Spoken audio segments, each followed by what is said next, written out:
We are live for week 10 picks. That is what we're going to do tonight. I like doing the live picks last week, so we're going to do that again. Let's go ahead and jump right into just kind of today. As you can see, got my IU stuff on. Indiana beat Michigan today. We are freaking 10 and 0. I am so freaking pumped. Miami lost, so another undefeated dropped. Georgia lost, which was ahead of us in the college football playoff rankings. So I am absolutely super pumped right now. Really excited about what the future is going to be. Really excited. And can't wait. Can't wait for what's going to happen here in the next couple weeks. Indiana at Ohio State in 2 weeks. So we're off next week, and then the following week, we're actually back here. But I know this week I didn't get out all the different podcasts that I wanted to get out there. I do have the AFC second half reset podcast. It's been done. I've been working on it. Something went wrong with the sound. I decided not to do the 3 and 3 this week. Excuse me. I decided not to do the 3 and 3 this week because the games were. This week's hard to pick. I'm not going to lie. This week is really hard to pick. I'm going off of the basic premise right now. There's not many spreads that are small. So we're going to be picking a lot of games in the Hawks pick 6 that have a pretty wide spread, not going to lie. And I don't necessarily like that. But we're going to jump in. We are now 33 and 30 on the year, which is absolutely awesome. Love it. 33 and 30 on the year. So, going into this, Hawks pick 6. Let's get the 6 done, and then we'll do the Bills and Colts game at the end of it. So, first one we're going to do is the Falcons at the Saints. Now, I don't know how this game's going to go. The Falcons on the road in New Orleans. New Orleans, all conventional wisdom says to run from them. Dennis Allen gets fired, but I told you guys he was never liked. He was never liked at all. And hey there, Scott Master, how we doing? He was never ever liked at all. So here's something that I kind of want to throw at you. This may be the only week I bet the Saints the rest of the year. Legitimately. It may be the only week I bet the Saints. And here's why. What happened when Jeff Saturday came in? The only game he won was the first game he coached. The first game against the Raiders. Interim coaches have the ability to be able to put everything in a bigger perspective and get everybody to play for one game. Everybody on the team hated Dennis Allen in New Orleans. Everybody hated him. You guys know I love the Falcons. I absolutely love the Falcons. I've picked them multiple times. They haven't had me, haven't done me wrong yet.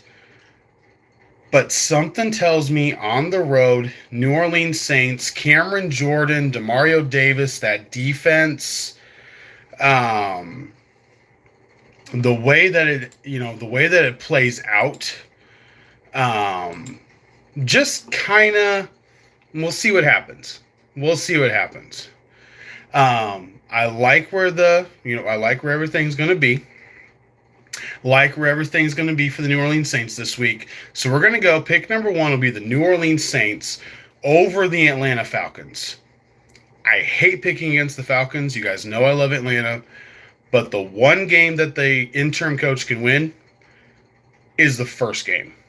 So I'm going to go with the Saints at home division game over the Falcons. Now, the next game we're going to pick is the Steelers at the Commanders. I hate this game because my fandom is colliding with my knowledge of how good the other team is. So the Commanders are an exciting team. They're a young team. Dan Quinn has the team playing really well. Cliff Kingsbury has the offense absolutely humming. They do have a problem inside the red zone. They're not great at finishing drives. Um, so with that being said, uh, I hate it,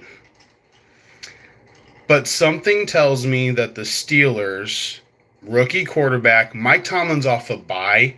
This is kind of what's going into it. Mike Tomlin is a very good coach off of a bye week, and he's a very good underdog coach.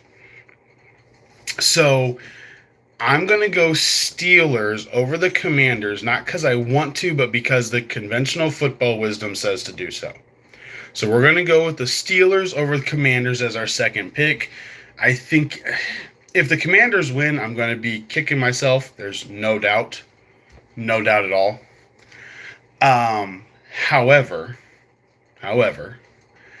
if the Steelers win, it won't be a shock. It really won't. It won't be a shock. So at this point, we're going to go with the Saints over the Falcons at home. We're going to go with the Steelers off of the bye week over the Commanders on the road. And then I like what Arizona did. They added the linebacker from the Broncos on Monday, Baron Browning. They didn't wait till Tuesday. So he's in-house. He's going to have a general knowledge of the playbook, but he will be most likely be playing. I think that helps them. Aaron Rodgers hasn't looked good. You know, Garrett Wilson, outstanding. Outstanding receiver. Devontae Adams and Aaron Rodgers haven't really started clicking yet. And I know some people are waiting for it. But I don't think Aaron Rodgers is going to get to that point. Just look at the games. Even the Texan game. The Texan game, the defense was controlling everything until Will Anderson went out. That's it. The defense was controlling everything until Will Anderson went out. Simple. And at this point, I think the Cardinals, after last week, kind of feel like they can play with some teams. The Cardinals destroyed the Bears' offensive line. The Bears' offensive line is bad. The Jets aren't much better. And the Jets have a quarterback who can't scramble around for 10 seconds. Aaron Rodgers can't move. So if they can get pressure in the first 4 seconds, I think Cardinals have a shot. The Jets' defense isn't great. Ever since Saleh got fired, they have legitimately done nothing. Absolutely nothing. So at this point, I got to go Cardinals. They're an underdog by 1.5 at home. I'm going Arizona. So we're going to go the Saints at home, Steelers on the road, Cardinals at home, and then the Detroit Lions are at the Houston Texans on Sunday Night Football. Now, how I see this game playing out is really simple. The Detroit Lions have played a couple tough games back-to-back. Last week was a big division game. Huge division game. They came out and played hard. Offensive lines travel. So I'm not necessarily worried about the offensive line. But I think the Texans, having the extra time, especially after the way they lost to the Jets, I think the Lions defense isn't ready for what the Texans are going to throw at them. Jordan Love made a lot of mistakes. Jordan Love has a lot of Brett Favre in him. He played a lot like reckless Brett Favre last week against the Lions. And to the Lions' credit, they took the gifts that Jordan Love was giving him. I mean, he threw the game away. I don't think the Texans will. Texans are 3.5-point underdogs at home. I don't think the Lions are looking at the Texans like, oh, we got to go to Houston and beat the Texans. I really don't think that's there. They've got the Bears and the Packers coming up. I think this is kind of a trap game. This is kind of a letdown game. They've played really good football. Every once in a while, you're going to have a let up. And I think this is the game. It's not going to necessarily be because Houston's the better team. It's going to be because they are the better team on Sunday night. That's what it's going to be. So for me, I'm picking the Texans at home, field goal tops. I mean, we're talking, this is going to be a field goal game. Absolute field goal game. But I like Houston at home, and we've been doing really good on the picks lately, going against what Vegas is trying to do because we're playing the teams. Playing the teams is so much better. So with the teams, we're going to go with the Texans at home over the Lions in a standalone game on Sunday Night Football. That's what we're going with. Straight up, that simple. All right, next game we're going to pick. Dolphins at the Rams on Monday Night Football. The wise guys like the Dolphins. I don't know why. I'm personally afraid that this is going to be the next game that Tua gets a concussion in. Jared Verse has been an absolute monster of a player. I love him. You guys know I loved him coming out of college. He's absolutely fantastic. Loved every little bit about what he did. So at this point, I got to go Rams. And I don't know what Vegas is doing. I really don't. Vegas only has them, maybe a 1.5 right now. I think it's a 3.5 point game. I think it's a 4-point game. Really. I think at this point, I'm going to go with the Rams by probably 7-10. I think the defense is really, really stout for the Rams. They're home, big game. The Miami Dolphin defense is bad, and I think they're going to be able to run. So I got the Rams beating the Dolphins, standalone game, Monday Night Football. Tua, I hope he doesn't get knocked out again, but Jared Verse is going to be coming after him. Jared Verse will be after Tua Tagovailoa, and Jared Verse is a beast.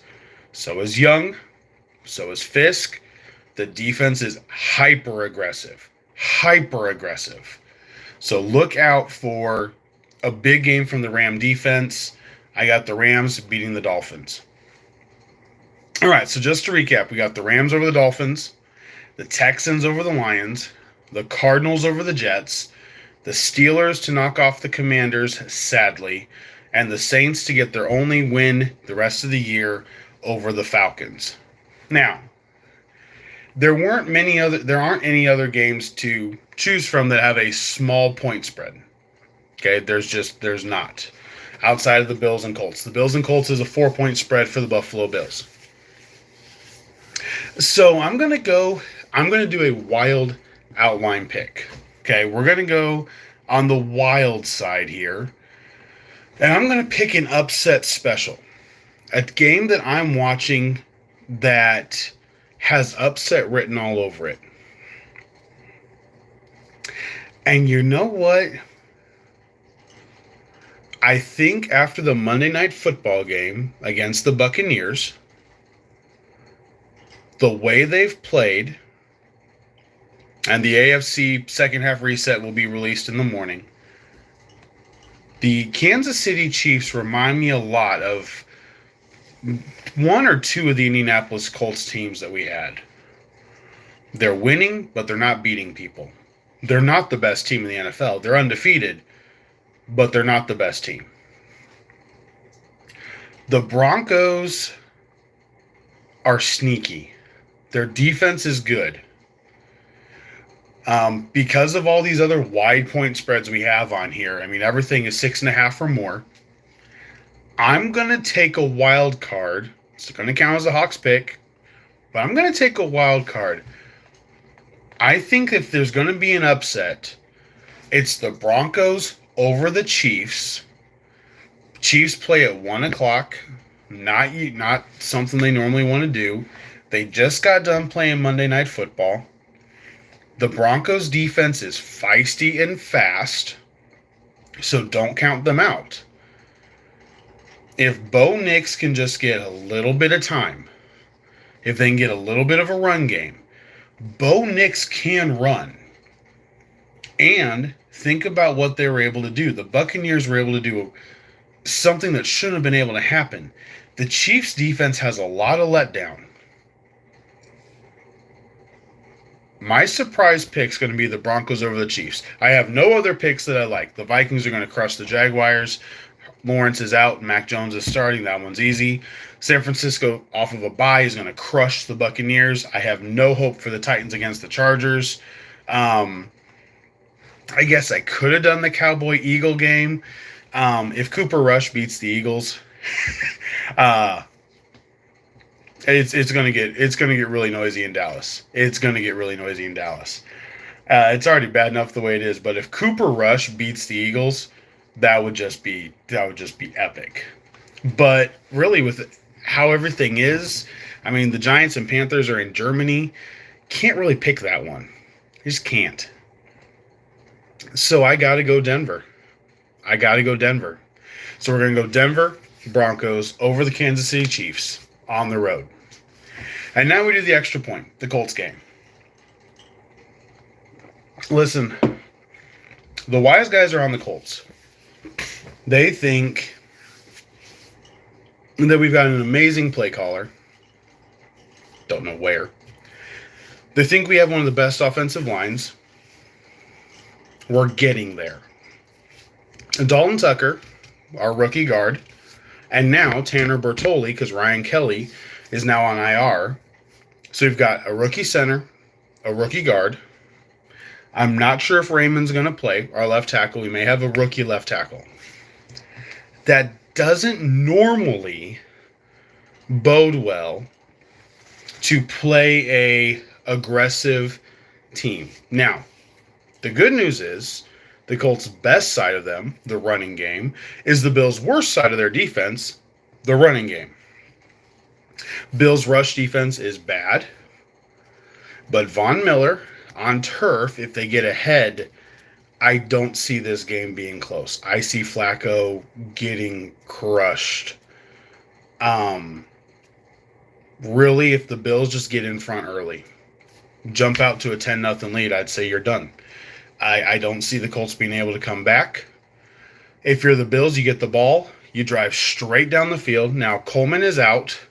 I don't know about Amari Cooper. He's been injured. So Mac Hollins, Curtis Samuel, Davis, Cook are going to have to step up. Kincaid, Knox. They got so many weapons, though. I mean, just do what the Texans did.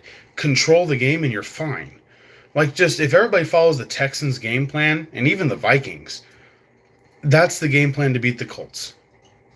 They can't come back. They have no firepower, no matter who's quarterback, to be able to come back. Now, do I expect a bigger game from Josh Downs? I do. I think the Bills will let him get his 7 to 10 catches. Pittman is out. And I don't know. I just don't have a good feeling. I'm hoping the game's like 30 to 20 Buffalo. That's what I'm hoping. I really hope it's not 45 to 10. I really hope it's not 45 to 10. 30 to 20, I'll be like, all right, okay. But then we got a road game against the Jets next week, so it doesn't get any easier. But I got to go Bills.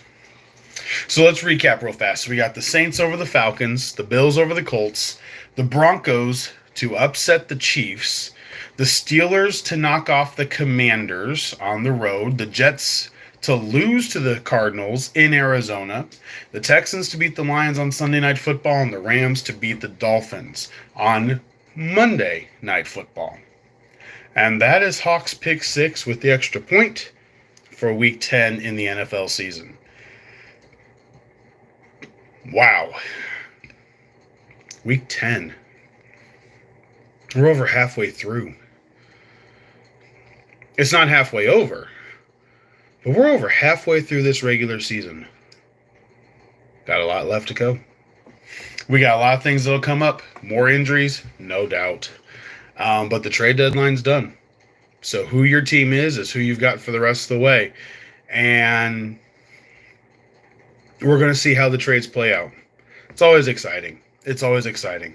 We're going to see how the trades play out. We're going to see how everything ends up coming to fruition, and it's an exciting thing to do. All right, guys, let's see. Let's check in on the rest of the college football landscape right now. Mississippi State and Tennessee. Tennessee's absolutely destroying them. Oregon's going to remain undefeated. LSU is putting up an absolute dud against Alabama. Alabama's absolutely destroyed them. So unless they make a wild comeback, they're done. Notre Dame's whomping on Florida State. And let's see, the big game, 10:15 Eastern. We got BYU at Utah. It's a rivalry game, so you cannot overlook it. It is a rivalry game. You can't overlook it. Iowa State lost again today on the road against Kansas. Colorado won. The Big 12 is looking interesting, but IU is 10-0. That's all I flipping care about. IU is 10-0. We beat Michigan. We got a bye week, and the best part about it is easy to coach hard. After a sloppy win like the Hoosiers had today, it's easier to coach hard after a sloppy win than it is a loss, because you're trying to mentally build them up at the same time. You won, but you looked bad while doing it. And I think it is the best thing that the Hoosiers had their worst game of the year against Michigan the week before Ohio State. He can coach hard. They can watch the film. Everybody's going to be watching the game on Saturday that Ohio State plays. Everybody will be watching. And in 2 weeks, Indiana at Ohio State, winner goes to the Big Ten championship game. That's what will be on the line. And I can't believe I'm saying it, but dang it, I'm having so much fun saying it. I am absolutely excited. All right, guys. That is going to be it for me. The AFC podcast will be out in the morning for the first half reset for the AFC. Had to work on the audio. Something was off. So apologize for getting that out late. Didn't do the 3 W's, 3 L's this week. It was a busy week. Had a lot of stuff going on. But got to do the picks. We're 33-30 right now. I don't feel good about this week. This week feels like it's going to be a really wonky week. It does. I don't like any of the picks, honestly. Outside of the Rams, I really don't like any of the picks. I don't. So, Hawks pick 6. Got the Cardinals, the Rams, the Texans, the Saints. We're going with the Broncos because we don't have any other games to really go after right now. The Steelers and the Bills. So, those are the 7 games this week. Maybe I'll get lucky. Maybe I can just go 4-3. Just go over 500, be happy. But we're 33-30 on the year. I've been on absolute heater when it comes to facing Vegas. I got Thursday night right. I picked Cincinnati to cover the point spread, and I was right. So against Vegas, I'm doing really good. Winners, I'm nervous this week. I am really nervous. I think a lot of these games could come down to a field goal just because it's the midway point of the season. Some teams are going to be tired. Other teams are coming off a bye week. Just be careful. Weeks 10, 11, and 12. This is going to be when you can get some interesting upsets just because teams are getting tired. I know the Colts don't have their bye week till week 14. So you're going to play 13 weeks before your bye week. I don't get the bye week structure right now in the NFL. I really don't. I really don't. Bye weeks, really, just get them all done. They've got a couple weeks where there's 6 teams off. Just do it. Just do 5 weeks of 6 teams off. Like, just get it done. Do weeks 8, 9, 10, 11, and 12. All of them. 6 teams off each. Week 7, you can have 2 teams off. It doesn't work because of the London and the Germany stuff and whatever. But the bye weeks at week 14, like, these teams are going to be really tired, really beat up. You have no ability to rejuvenate. Like, the 49ers had week 9 off. For Kyle Shanahan, that's awesome. So, I don't know. Let's watch it. Let's watch how this plays out this week. I'm excited for it. College football's been fantastic. The NFL's been even better. It's been absolutely exciting. I love it, and I'm ready for tomorrow. I believe, well, at least here in Indiana, I got 2 doubleheaders tomorrow. I got doubleheaders on CBS and Fox, so I'm pumped for it. So you guys have an absolutely fantastic rest of your night. Have a great day tomorrow. May your team's odds be ever in their favor, and best of luck. I will talk to you guys on a Tuesday afternoon when we do the recap of the week and we see what happened and figure out what in the world just took place this weekend. Can't wait for it. All right, guys. Until next time for Sports Talk with Hawk, I'm Hawk, and I'm out.